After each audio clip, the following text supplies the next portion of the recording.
Hello, my name is Stephanie Toman. This is the next of the slides in the basic PowerPoint series, and this one's looking at master slides. So if you're new to master slides, this will be helpful to start you building up until you do more advanced things. The main purpose of it, as you'll find out, is to build consistency and design and formatting into your PowerPoint automatically to make sure that everything looks the same, and there's a lot more to it. I hope you enjoy. Master slides is a way of building consistency into your PowerPoint so that all of your titles are the same font size, the same style, the same color. Your bullets at different levels are similar. You know, you can keep that as one type of bullet, that as another type of bullet. You can bring in logos, so things like what we've got on the corner here. In every single slide, as you can see there, is brought in a picture, but it can act as a logo. So we're going to look at all those things that we can do now in the Slide Master. So if you go to the View tab, and then you can see the Slide Master here.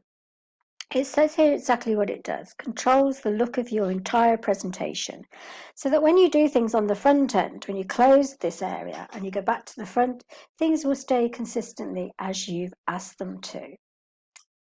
Right, so let's click on the Slide Master. The first thing you've got to be aware of, there's so many different ones. You need to be always working on the main one used by all slides. And also, this is the one where you'll be able to capture, if I just show you that one, and we actually can capture the logo. That's the picture we brought in. If I was on a different type of slide and I tried to capture it, it won't do it.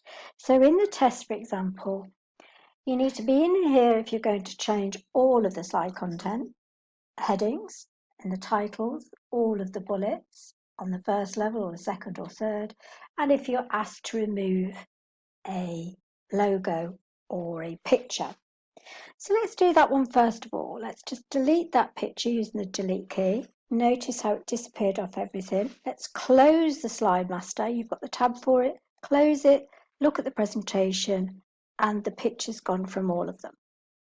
Back into View and back into Slide Master.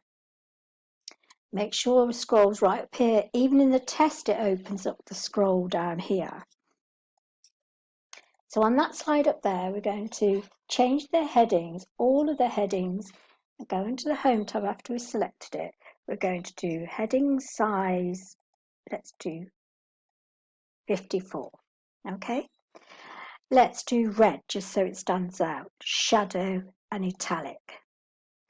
Let's do our first bullet list. We can right click or we can drop down here, it doesn't really matter.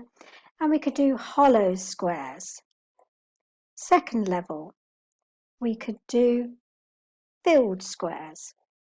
Third level, if there's third level bullets in our PowerPoint, we could do something slightly different. We could go to bullets and numbering down here. And we could go into the picture one. We could find a picture on the internet. Unfortunately, you won't be able to do that at the uni, so don't let us do it. So let's go to the customize instead. And you could go to something like wingdings right at the very end of your PowerPoint. Oh, just missed it. There you go. Wingdings. And you could put something like a smiley face in as a bullet point. And okay. So you can see that you've changed this, you've changed that. You could change the background of this placeholder as well if you wanted to. But let's just leave it at that. Before we go there, let's insert a logo or a picture. It's basically a picture we've got. So I've got one in the folder that I'm using, and you will have it too. So if we go to pictures, you'll find it in the Moodle lecture folder, sorry, not lecture theatre. And I'm going to the desktop because that's where I pop mine just for ease, so we can use it quite quickly. And I've got the PowerPoint learning materials here.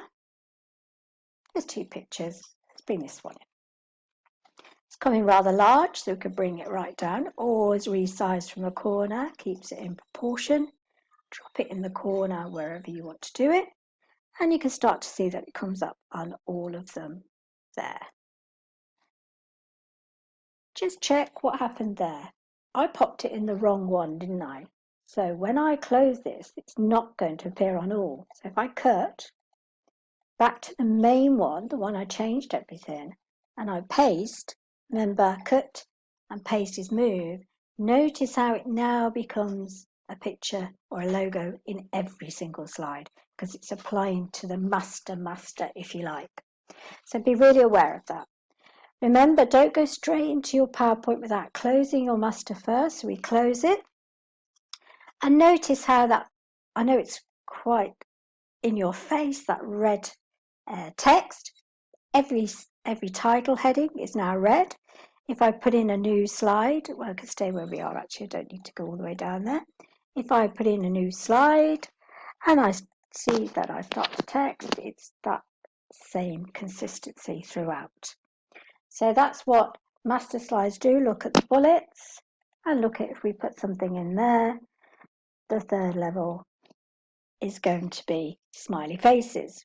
And you cannot click on that picture to remove it. So really important with regard to slide master or master slides that you use a feature in the view area and then you've got the slide master right there. And you can do lots of things with that. Moving on to another new feature. I'm just going to undo that slide master because I think it is quite difficult to bear with me, and we'll get back to where we were. You could do the same if you were going along with this, but let's go back to where we were.